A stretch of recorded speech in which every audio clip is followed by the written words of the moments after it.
Imagine, if you will, a man who has had a bad breakup with his wife, his girlfriend, or his significant other, who is also the mother of his kid. She decides to take this man to court to get support for that kid, maybe even spousal support for herself. The court is likely to award this woman 20% of this man's income for child support, with 5% more for each additional child, up to about 50% of his pay. In some states, it's as high as 27% for one child.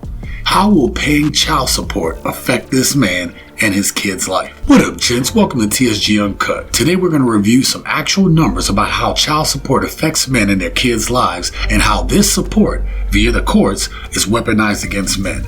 Hit that like button, consider subscribing to the channel, and with that being said, let's get started. This father that we're talking about is a hardworking man who makes below middle class pay, but makes the median income for his state. For the sake of today's lesson, let's choose the great state of Texas. In the state of Texas, the average income for a man is approximately $38,700. The average cost of living in Texas is $39,661. This particular man is living below the state's average even before taxes. To give you even more perspective, middle class United States is $43,350 to $130,000. The minimum wage in Texas is the same as the federal minimum wage at $7.25 an hour. Even if this man is making $15 an hour, double the minimum wage, and working full time at 40 hours a week, he is only bringing home $28,800. Now stick with me. This is all important to give you context on this specific situation. The court orders this man making $38,700 to pay 20% of his income for one child. His child support in Texas is $7,740 per year, or $640 per month. After his child support for the year, his total pay is approximately $31,000, or $2,583 a month. Let's look at how child support affects his living situation. Let's assume this man decides to get a one-bedroom apartment to save money. Technically, he needs a two-bedroom apartment if he has a child, but we'll get to that later. In Texas, the average one-bedroom apartment is $954 a month. His utilities are approximately $400 a month, and that is taking year-round average. Let's tack on another $300 in groceries, but we know that is probably more. Transportation costs run him about $426 a month. And last, he will have to provide health care for himself and his child. That is about $480 a month. With health care included, the total amount he spends in bills is around $2,560, meaning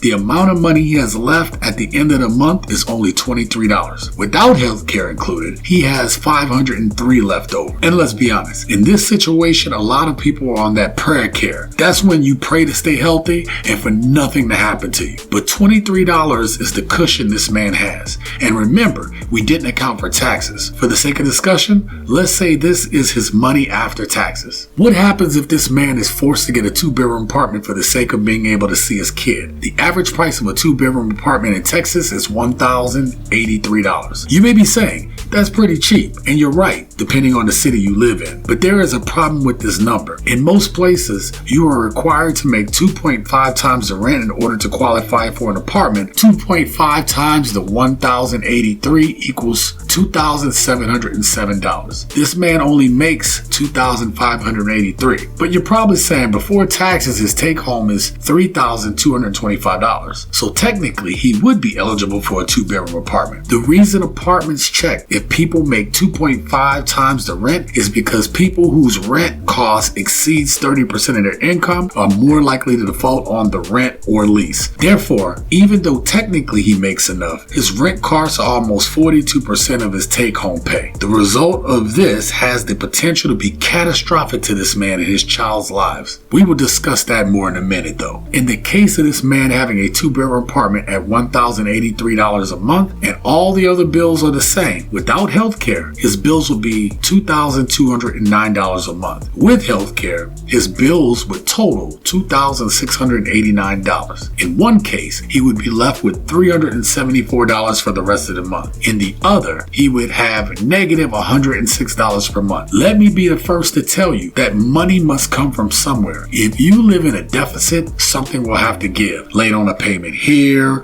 go without food there. This is how most Americans live with or without kids. Some of the key reasons for male homelessness is unemployment, financial difficulty, and a shortage of affordable housing. And the worst thing that can happen to a man if he falls behind on his child support payments is to be thrown in jail. Once the man gets a criminal record, this affects this man's ability in the future to secure stable employment, maybe even to see his children. It just takes one thing to go wrong for all the cards to fall. In short, a man can find himself homeless, jailed multiple times for failure to pay child support with future garnishments when he gets new employment, and the loss of the ability to see his children. The worst part, this has a deeper impact on the black community. This is how the welfare and child support systems have been used to break up the black family. The solution to all this could be really simple. If a woman has a man who loves his kids, these women could work with these men in order to help their family. Instead of women putting their men on child support, the man and the woman could come up with their own arrangement. If child support money was used properly, then no one would have to starve. By combining food costs, cooking more meals together, the food bill between both households could be a lot cheaper. By having shared custody, that would eliminate or minimize childcare costs. Instead of arguing and fighting, having designated time to sit down and agree to peace for the betterment of the children could in many instances help these families. There are many things that can be done if parents were more worried about their children versus their own feelings about the other person. And in this reality, it becomes hard to have the life of your dreams once you fall into this vicious cycle.